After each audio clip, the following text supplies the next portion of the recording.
5টা উপদেশ দেব, সাজেশন, উপদেশ না, সাজেশন, যার মাধ্যমে আমি আপনি, আমার পরিবার, আমার ফ্যামিলি, আমার মা বাবা, আমার সন্তান, আমার স্ত্রী এবং আমার স্বামী সবাই মিলে একসাথে জান্নাতে যেতে পারবো ইনশাআল্লাহ।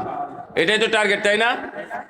ইয়া আইয়ুহাল্লাযীনা আমানু قوا أنفسكم وأهليكم نارا وقودها الناس والحجارة عليها ملائكة غلاظ شداد لا يعصون الله ما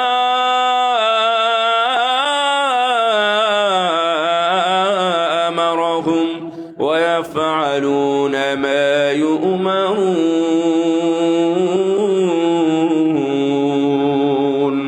হে ইমানদারগণ, তুমি তোমার সন্তানকে শিক্ষা দাও, তুমি তোমার স্ত্রী, সন্তান, পরিবারকে শিখাও এবং তাদেরকে আদব দাও এবং তাদেরকে আনুগত্য শেখাও, তাদেরকে নাফরমানি কি জিনিস সেটাও জানাও, মাসিয়াত নাফরমানি কাকে বলে এটাও জানাও। ইনজিকুমুল্লাহু মিনান নার, যদি তোমরা এটা করতে পারো, তোমার ফুল ফ্যামিলিকে মুসল্লি বানাতে পারো, তাদেরকে রোজাদার বানাতে পারো, তাদেরকে পর্দার মধ্যে রাখতে পারো, তাদেরকে সুশিক্ষা দিতে পারো, তাদেরকে তুমি ওযু শেখাতে পারো, সালাত শেখাতে পারো, আল্লাহর জ্ঞান, রাসূলের জ্ঞান যদি তাদেরকে দিতে পারো, আল্লাহ রাব্বুল আলামিন ওয়াদা করেছেন ইনজিকুমুল্লাহু মিনান নার, মহান রব তোমাদের ফুল ফ্যামিলিকে জাহান্নামের আগুন থেকে বাঁচিয়ে দিবেন। সুবহানাল্লাহ। এটা মুফাসসিরদের বক্তব্য। কুরআনের আয়াত, সূরা তাহরিম 6 নম্বর আয়াত। ওই জাহান্নাম, যেই জাহান্নামে মালিক নির্ধারণ করা আছে, দারওয়ান নির্ধারণ করা আছে, তার নাম হলো মালিক। এমন ফেরেশতা যে চোখেও দেখে না, কানেও শোনে না, যার কোনো মায়া নাই, দয়া নাই, তার কোনো মহাব্বত নাই, চোখে দেখে কারো চিৎকারও শোনে না, কানও নাই, কান দিয়ে শোনে না। ওকে শুধু বলা হয়েছে তুমি মারতে থাকো, ফেরেশতা মারতেই আছে। ওকে শুধু বলা হয়েছে পাথর দিয়ে মেরে চূর্ণ করো, পাথর দিয়ে মেরে মাথাটা চূর্ণ করতেই আছে। ওকে বলা হয়েছে এইভাবে কেটে দাও, যারা মিথ্যুক এবং চুগলখোর তাদেরকে এইভাবে কেটে দেওয়া হচ্ছে। আবার যখন ভালো হয়, আবার তাদেরকে এইভাবে কেটে কেটে, কাঁচি দিয়ে কেটে কেটে তাদেরকে শাস্তি দেওয়া হচ্ছে। যারা ফরজ সালাত ছেড়ে ঘুমিয়ে থাকে, যারা কোরআন জানতো, যারা কোরআনের উপরে আমল করার যোগ্যতাও ছিল এবং সাহসও ছিল এবং পর্যায়ে ছিল, কিন্তু কোরআন মানে নাই, কোরআনের আলোকে জীবন গড়ে নাই, কোরআনের আলোকে না জীবন, না পরিবার, না সমাজ, না রাষ্ট্র কোনোটাই পরিচালনা করে নাই। আমার নবী বলেছেন আল্লাযী ইয়াখুযুল কুরআনা সুম্মা ইয়ারফাদুহু, যারা কোরআন ধরতো, কোরআন মানতো, কোরআন মানার মতো ছিল, সুম্মা ইয়ারফিদুহু, অতঃপর তারা রিফিউজ করেছে, তারা জাহান্নামে বসে থাকবে, পাথর দিয়ে মেরে মেরে তাদের মাথা চূর্ণ করা হবে। ওয়ানামু আনিস সালাতিল মাকতুবাতি, আমার নবী জিজ্ঞাসা করলেন, স্বপ্নে দেখে আসার পরে স্বপ্নের মধ্যে দুই ফেরেশতাকে জিজ্ঞাসা করলেন, ওই যে আমি দেখলাম জাহান্নামে যাওয়ার পরে, জাহান্নামে দেখলাম একজন মানুষকে পাথর দিয়ে মেরে চূর্ণ করা হয় মাথা, ওরা কারা, ওরা, ওদের কি দোষ? তখন ফেরেশতাদ্বয় বললেন আপনার উম্মতের মধ্য থেকে যারা সালাত ছেড়ে ঘুমিয়ে থাকবে, তাদেরকে এইভাবেই পাথর দিয়ে মেরে মাথাগুলো চূর্ণ করে দেওয়া হবে। আলাইহা মালাইকাতুন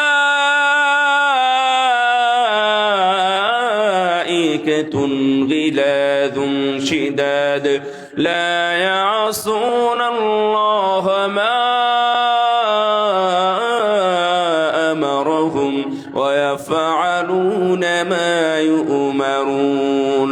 এমন ফেরেশতা নিয়োগ করা আছে, ওদেরকে যেইভাবে আদেশ করা হয়েছে ওরা ওইভাবেই মারবে, ওরা ওইভাবেই করবে, ওইভাবেই ওই রক্তের নদীতে তারা হাবুডুবু খাওয়াবে এবং চুবাবে, ওইভাবেই তারা এবং তন্দুরের যে আঁকা আছে ওইভাবেই তাদেরকে জাল দিতে থাকবে। এবং লা ইয়াসুনাল্লাহা মা আমারাহুম, তারা কোনো কাজের অমান্য করে না, কোনো আদেশের অমান্য করে না। তাদেরকে যেইভাবে আদেশ করা হয়েছে ওইভাবেই তারা করতে থাকবে। এটা হলো জাহান্নাম। এই জাহান্নাম থেকে বাঁচার জন্য আল্লাহ আপনাকে বলেছেন, আমি নবীর কথা বললাম না, এটা আল্লাহর কথা বললাম। আল্লাহ আপনাকে বলেছেন জাহান্নামের আগুন থেকে বাঁচতে। কেমনে বাঁচবেন? বাঁচার 5টা পথ নিয়ে যান। 1 নাম্বার, হারাম থেকে বেঁচে থাকা। এটা কি কঠিন না সহজ? সহজ? আসলে সহজ না, আপনাদের কাছে কঠিন হয়ে গেছে, ভারী হয়ে গেছে। যারা বিলবোর্ডে ছবি দিয়ে টাকা কামাই করে, যারা অনলাইনে নিজের চেহারা প্রকাশ করে টাকা কামাই করে, যারা বিড়ি সিগারেট বিক্রি করে অথবা ভ্যান চালিয়ে অথবা ওই কোম্পানিতে চাকরি করে ওই কোম্পানির ওই যে কাগজ কেটে অথবা যে কোনো ভাবে যারা ইনকাম করতেছে, এরা হারাম ইনকাম করতেছে। যেই সকল নাপিত অন্যের দাড়ি কেটে দিচ্ছে, এরা হারাম কাজ করতেছে। যেই সকল নাপিতের ঘর ভাড়া দিয়েছে হাজী সাহেব, এই হাজী সাহেবের ইনকামটা হারাম হয়ে গেছে। এইভাবে নারী পুরুষ এক জায়গায় হয়ে যারা মিলামিশা, সরাসরি মিলামিশা করে, এর গায়ে ও পড়ে যায়। এই যে ঢল ঢাল করে, যেইভাবে হয় এইভাবে চাকরি করে, এবং এটাই যদি চাকরি হয়ে যায়, এই চাকরি থেকে উপার্জিত টাকা তার জন্য হারাম হয়ে গেছে। যদি চুরি করে তাহলে শুধু এটাই হারাম তা নয়, জুলুম করে যদি কোথাও থেকে টাকা নিয়ে আসে তাহলে সেটাও হারাম হয়ে যায়। জুলুম করে দালালি করেও যদি কোনো টাকা নিয়ে আসে পাসপোর্ট অফিস থেকে, তাহলে সেটাও হারাম। যদি ট্রাফিক পুলিশও টাকা নিয়ে আসে অতিরিক্ত, তাহলে সেটাও হারাম। যে কোনো থানার পুলিশও যদি হয় তাহলে সেটাও হারাম। কোনো এনবিআর এর সদস্য যদি টাকা পয়সা বেশি ইনকাম করে তাহলে তাদের জন্য এই ইনকাম হারাম হয়ে যায়। এই জন্য হারাম মুক্ত করতে হবে। রাসূল সাল্লাল্লাহু আলাইহি ওয়াসাল্লাম একজনের উদাহরণ দিয়ে বললেন, আল্লাহর দরবারে হাত তুলে দোয়া করছে, আল্লাহ তুমি আমাকে রক্ষা করো, হেফাজত করো, রুজির ব্যবস্থা করো, সুস্থতা দান করো, পথ কমায়া দাও, ইত্যাদি ইত্যাদি। ومطعمه حرام ومشربه حرام وملبسه حرام وغذي بالحرام। ওর খাদ্য, ওর পানীয়, ওর পোশাক, ওর বেড়ে ওঠা সবই হারাম। ফান্না ইউস্তাজাবু লিযালিকা, সাহাবীরা বলো তো এর দোয়া কেমনে কবুল হবে? হারাম, হারাম উপার্জন করা যাবে না। করবেন হালাল উপার্জনে থাকবেন, কম হলেও। দুনিয়াতে আল্লাহর উপর যারা ভরসা করে, ঈমান আনে, তাকওয়ার উপরে থাকে, আল্লাহ তাদের রুজিকের সমস্যা করেন না। তো আপনি চুরি করতে গেলেন কেন? অবৈধ পথে ইনকাম করতে গেলেন কেন? ওইটাই কি আপনার পথ? আজকে এখন যারা শুনতেছেন দেখবেন ওরা আগামীকালকেও বিড়ি সিগারেটের ব্যবসা করবে। আমি আবার অনেক দোকান থেকে কি করেছি, দেখলাম যে লোকটা ভালো, মন মানসিকতা ভালো, তো আজগবি প্রস্তাব দিয়েছি, আপনার সিগারেট গুলো দেন। কি করবেন? সিগারেট কি করবেন আপনি? আমি বললাম যে সিগারেট গুলো দেন, শর্ত হলো যত আছে সবগুলো দিতে হবে দোকানের মধ্যে। তো আমি বেশ কয়েকটা দোকান থেকে আলহামদুলিল্লাহ নিয়েছি। এমন শেষে টাকা দেওয়ার সময় ওয়াদা করে নিয়েছি, এখন থেকে আর কোনো সিগারেট বিক্রি করতে পারবেন না, রাজি আছেন? তখন চুপ থাকে, যেহেতু নেওয়া হয়ে গেছে এখন টাকা দিব। তখন বলেছে আচ্ছা ঠিক আছে, আমি আর সিগারেট বিক্রি করব না। আমি দুইজনের খবর নিয়েছি, 1 বছর পর্যন্ত ওরা সিগারেট আসলেই তুলেনি, আলহামদুলিল্লাহ। তো সিগারেট ও সবগুলোই হালাল। মুদিখানার জিনিসগুলো কি হারাম? হ্যাঁ, চাল ডাল আটা ইত্যাদি যা আছে এগুলো তো হারাম না, হালাল। জিরা মশলা যেগুলো বিক্রি করতেছে, তেজপাতা, এগুলো সব হালাল। কিন্তু এই 2 টাকার সিগারেটের কারণে কে ওকে, বললাম না শয়তান ওকে বুদ্ধি দিয়েছে, যদি এটা না না রাখিস কাস্টমার আসবে না। নদপাড়া আমচত্বরে একবারে পয়েন্টে ফজর পর থেকে নিয়ে রাত 12টা পর্যন্ত একজন থাকে, ওই ভাইয়ের নাম হলো আমজাদ। তো ও বড় ভাইয়ের কথাবার্তা শুনে, বড় ভাই তার বাসায় ছিলেন, কথাবার্তা শুনে ছাড়তে চায় না, ভয় পায়, এত সিগারেট বিক্রি হয় আর মানুষ গাড়ি থামিয়ে এসে আগে সিগারেটটাই চায়। ও ভয় পেত। দোতলা বাড়ির মালিক, তো একদিন সাহস করে ছেড়ে দিয়েছে। ছেড়ে দেওয়ার কিছুদিনের মধ্যেই বাড়ি 3 তলা হয়ে গেছে, আলহামদুলিল্লাহ। চমৎকার। আমজাদ ভাই, ওনার দোকানে আর সিগারেট পাওয়া যায় না, এখনো গিয়ে পাবেন না। আর অনেকের দোকানে লিখে রাখছে এখানের সিগারেট বিক্রি হয় না। অনেকে গিয়ে আগুন চায়, ভাই আগুন আছে কেন, সিগারেটটা ধরাবো। দেখতেছেন না এখানে লেখা আছে সিগারেট পাওয়া যায় না, আর আপনি আগুন পাবেন কেমনে? মুখটা নিচু করে চলে যায়। এটা কিন্তু একটা পয়েন্ট, আপনাদের প্লাস পয়েন্ট। কোন সিগারেট খোরকে যদি বলেন এই সিগারেট খাও কেন, ও কিন্তু উল্টা আপনাকে কিছু বলতে পারবে না। ও লুকিয়ে লুকিয়ে খায়, বাথরুমে গিয়ে খায়। ছি ছি ছি, এটা একটা খাওয়ার জায়গা। এবং দেখবেন যে বাথরুমগুলোতে সিগারেট গুলো খায়, এই বাথরুমগুলো যথেষ্ট নোংরা। আমরা এগুলো এড়িয়ে চলার চেষ্টা করি, এই বাথরুমে গিয়ে সিগারেট খায়। আচ্ছা বলেন তো, আপনাকে যদি একটা রুটি দেওয়া হয়, একটা কলা দেওয়া হয়, আপনি কি বাথরুমে গিয়ে খেতে পারবেন? আপনি লুকিয়ে লুকিয়ে রোজা ভাঙতে যাচ্ছেন, কোথাও জায়গা পাচ্ছেন না, তো যা বাথরুমে গিয়ে তুমি রোজাটা ভেঙে আসো, বা পানিটা খেয়ে আসো, খেতে পারবেন? এটা রুচির ব্যাপার সেবার আছে। যাই হোক, হারাম হারাম উপার্জন ছেড়ে দিতে হবে। যদি না ছাড়েন, ইবাদত করে কোনো কাজ হবে না, দোয়া করেও কোনো কাজ হবে না। আপনার সন্তানকে ভালো মানুষ বানাতে পারবেন না। আপনার সন্তান ঐশীর মতো হবে, আপনার সন্তান মুগ্ধের মতো হবে, আপনার সন্তান ওই ইমরানের মতো হবে, আপনার সন্তান ওই কুলাঙ্গার, এই যে কয়েকদিন আগে গুলি করলো কি যেন, মাসুদ করিম নাকি ফাইসাল, এই ফাইসাল করিম মাসুদের মতো হবে, যে গুলি করে মানুষকে হত্যা করবে। এই ধরনের কুলাঙ্গার সন্তানের জন্ম হবে। জন্ম ভালোই দিয়েছিলেন,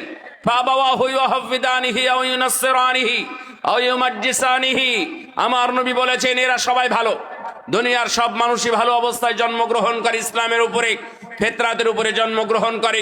অতঃপর তার মায়ের কারণে হয় হিন্দু, মায়ের কারণে হয় খ্রিস্টান, মায়ের কারণে হয় ইহুদি, মায়ের কারণে হয় অগ্নি পূজক, মায়ের কারণে হয় মূর্তি পূজক, মায়ের কারণে হয় সিগারেট খোর, মা বাবার কারণে হয় এই ধরনের খারাপ, মা বাবার কারণে ও স্কুলে চলে যায়, মা বাবার কারণে এই দুনিয়াবি শিক্ষায় শিক্ষিত হয়, মা বাবার কারণে কাস্টমসে গিয়ে সুদ খায়, ঘুষ খায়, মা বাবার কারণে হয়তোবা পুলিশ অফিসার হওয়ার পরে ও সুদ ঘুষ খায়, মা বাবার কারণে ও অফিসার হওয়ার পরেও, প্রফেসর হওয়ার পরেও অবৈধ পথে ইনকাম করে।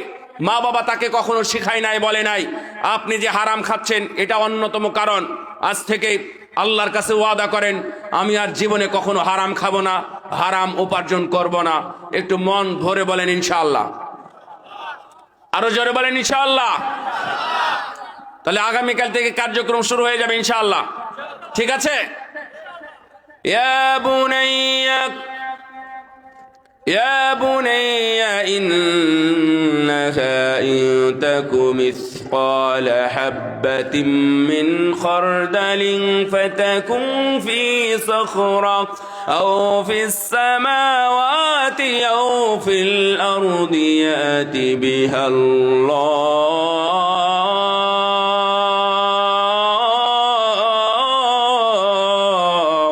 إن الله لطيف خبير। লুকমান তার সন্তানকে উপদেশ দিয়েছিলেন, বাবা হে বাচ্চা, তুমি যদি ছোট্ট কোনো জিনিস, সরিষা বা তার চাইতেও কোনো ছোট জিনিস ওই নিকষ কালো অন্ধকার মহাশূন্যে রেখে আসো, অথবা এই পাতালে মাটির তলেও রেখে আসো, পানির তলেও রেখে আসো, দুনিয়ার যে কোনো জায়গা এই জিনিসটা যদি রেখে আসো, ইয়াতি বিআল্লাহ, মহান আল্লাহর ইলমের বাহিরে তুমি যেতে পারবে না। আল্লাহর জ্ঞানের বাহিরে কেউ যেতে পারবে? তাহলে আপনি লুকিয়ে লুকিয়ে হারাম খান কেন? লোকমান তার সন্তানকে উপদেশ দিলেন, আর আপনি লুকিয়ে লুকিয়ে টেবিলের তল দিয়ে ঘুষ খান। এটা কোন ধরনের বেহায়াপনা? এইটা চলবে না। যারা যারা সুন্দরী চেহারা দেখিয়ে টাকা ইনকাম করতেছেন মা বোনেরা, শুধুমাত্র চামড়াটাকে আলাদা করে কবরে দেয়। চামড়া চামড়া চামড়া। আল্লাহ কোরআনের মধ্যে বলেছেন এই চামড়া তার বিরুদ্ধে সাক্ষী দিবে। وشهد عليهم سمعهم وأبصارهم وجلودهم بما كانوا يعملون। কিয়ামতের ময়দানে এই চামড়া, এই চোখ, এই কান তাদের বিরুদ্ধে সাক্ষী হয়ে দাঁড়াবে। তারা বলবে, চামড়া দিয়ে আমার সাথে কি কি অপরাধ করা হয়েছে, এই চামড়া দিয়ে কিভাবে টাকা ইনকাম করা হয়েছে। এই চামড়ার সৌন্দর্য দেখিয়ে, এবং সুন্দর যে ঠোঁট ছিল, সুন্দর ঠোঁটে আবারও লিপস্টিক দিয়েছে, এই সুন্দর নাকের উপরে আবার একটা ফুল দিয়েছে, এই সুন্দর কানের সাথে আবার আর একটা দুল ঝুলিয়েছে, এই সুন্দর গলার এই চামড়ার সাথে আবার নেকলেস দিয়েছে, অথবা কোনো চেন বা সিলসিলা দিয়েছে। দেওয়ার পরে এটা স্বামী ছাড়া অন্যদেরকে দেখিয়েছে। কিয়ামতের দিন এই চামড়া তার বিরুদ্ধাচরণ করবে, তার বিরুদ্ধে সাক্ষী দিবে। তখন এই চামড়াওয়ালীরা বলবে, এই সুন্দরীরা কিয়ামতের ময়দানে আল্লাহর সামনে এইভাবে তর্কে বিতর্কে লিপ্ত হবে, এবং তারা বলবে, ওয়াকালু লিজুলুদিহিম লিমা শাহিদতুম আলাইনা ক্বালু আনতাকানাল্লাহুল্লাযী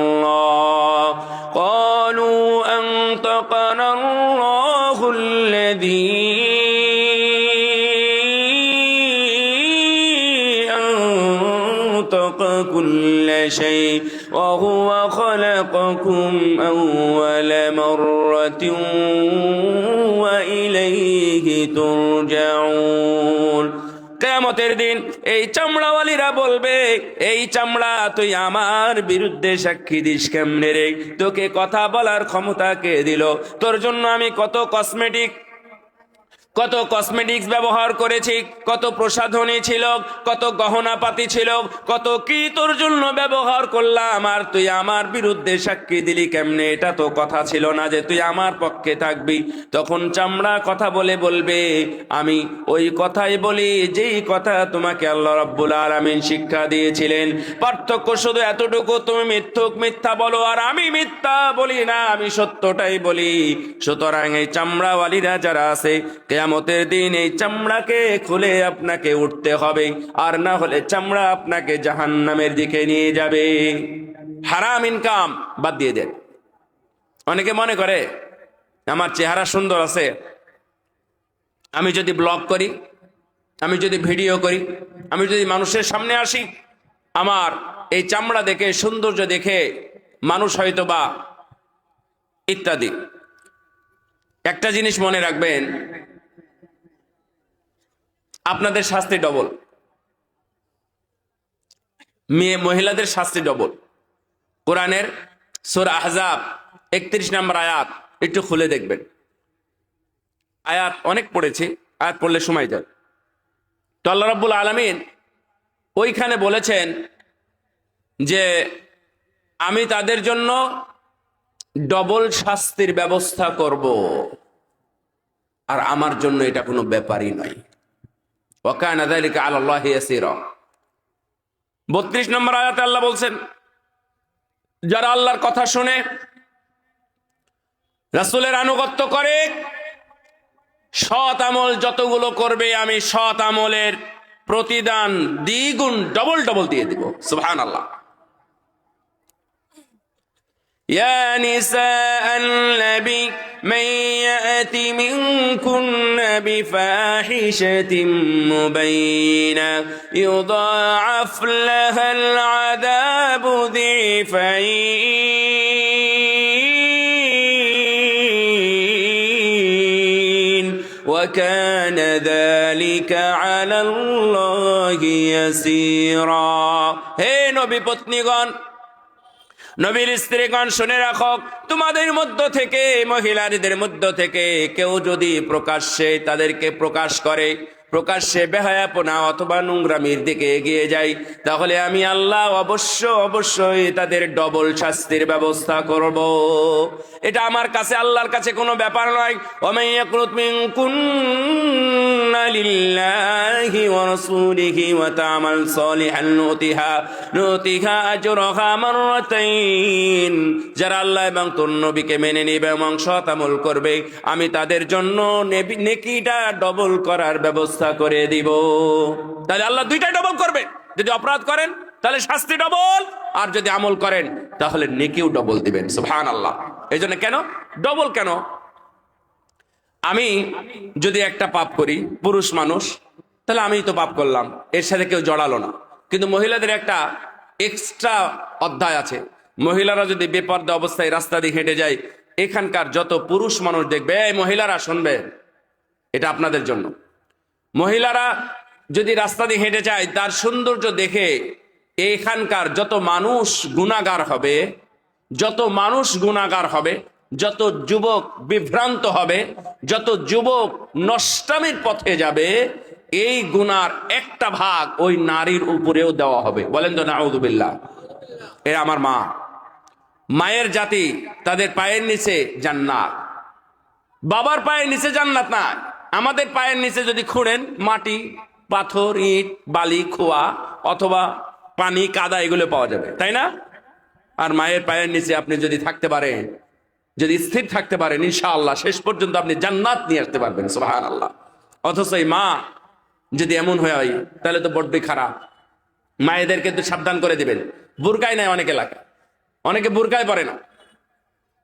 তাহলে এই যুবকদেরকে এগুলো করতে হবে, নাহলে কে করবে? নিজ বাড়ি থেকে শুরু করবে না। আমি আমার বাড়ি থেকে শুরু করেছি, আমি খালাদেরকে দিয়ে শুরু করি নাই, মাকে দিয়ে শুরু করেছি, বোনকে দিয়ে শুরু করেছি। আপনিও শুরু করুন। আর এই বেপরদায় চলাফেরা করা যাবে না। কোনো দেবর নয়, কোনো ভাসুর নয়, কোনো চাচাতো, মামাতো, ফুফাতো, খালাতো ভাই নয়, বাড়াতো ভাইয়ের সাথেও কোনো কথা চলবে না। এই জন্য সাবধান। আল্লাহ রাব্বুল আলামিন যেন আমাদের সবাইকে হালাল উপার্জন করার তৌফিক দান করেন, আমিন। হারাম থেকে বেঁচে থাকার তৌফিক দিন, আমিন। ওমর ইবনে আব্দুল আজিজ রাহিমাহুল্লাহর কথাটা একটু মনে রাখেন। ওমর ইবনে আব্দুল আজিজ, মনে আছে আপনাদের? নাম শুনছেন কখনো? ওমর ইবনে আব্দুল আজিজ, পঞ্চম খলিফা বলা হয় ওনাকে। উনি যখন মারা যান, মুকাতিল ইবনে সুলাইমান জিজ্ঞাসা করলেন, মা দা তারাকতালি আবনাই, 11টা সন্তান রেখে মারা যাচ্ছেন, আপনি কি রেখে মারা গেলেন তাদের জন্য? তখন তিনি বলেছিলেন, লা মা তারাকতু লাকুমুত তাকওয়া, আমি তাদের জন্য শুধুই তাকওয়া রেখে গেলাম, আর কিছু রেখে গেলাম না। ফা ইন কানু সালিহিনা ফাল্লাহু ইয়াতাওয়াল্লাস সালিহিন, যদি তারা ভালো হয় এবং তাকওয়াশীল হয়, মুত্তাকি হয়, তাহলে মহান আল্লাহ তাদের দায়িত্ব নেবেন। ওয়া ইন কানু গায়রা যালিকা, আর যদি তারা তাকওয়ার উপরে না থাকে। একজন প্রেসিডেন্টের কথা, আমি প্রেসিডেন্টের কথা বলতেছি। প্রেসিডেন্ট অথবা প্রধানমন্ত্রী পিএস নাকি 400 কোটি টাকার মালিক হয় এই দেশে। আর একজন প্রেসিডেন্টের গল্প শোনাচ্ছি আপনাদের, যার 11টা সন্তানের জন্য 11 টাকাও রেখে যান না। এটা কি বিশ্বাসযোগ্য মনে হয় আপনাদের? কিন্তু এটা 100% সত্য। তিনি আসলে 1টা টাকাও রেখে যান না। 11টা সন্তানকে রেখে গেলেন তাকওয়ার উপরে, এবং বলে গেলেন যদি সে ভালো হয়, যদি তারা ভালো থাকে, মুত্তাকি হয়, আল্লাহ রাব্বুল আলামিন অবশ্যই তাদের রিজিকের ব্যবস্থা করে দিবেন। আর যদি তারা খারাপ হয়, আমার টাকা তাদের ব্যয় করতে দেব না। যদি তারা জুয়া খেলে, যদি তারা সুদ খায়, যদি তারা ঘুষ খায়, এই টাকা দিক। আর আমি চাই না আমার টাকা এই ধরনের খারাপ পথে ব্যয় হোক। এই জন্য আমি তাদের জন্য কোনো টাকা নয়, কোনো পয়সা নয়, কোনো ব্যাংক ব্যালেন্স নয়, কোনো শপিং মল নয়, কোনো দোকান নয়, কোনো বাড়ি নয়, কোনো ঘোড়া নয়, কোনো বাহন নয়, কোনো প্লট নয়, কোনো ফ্ল্যাট নয়, কোনো প্লট অথবা ফ্ল্যাট, আমি কোনো কিছুই তাদের জন্য রাখলাম না।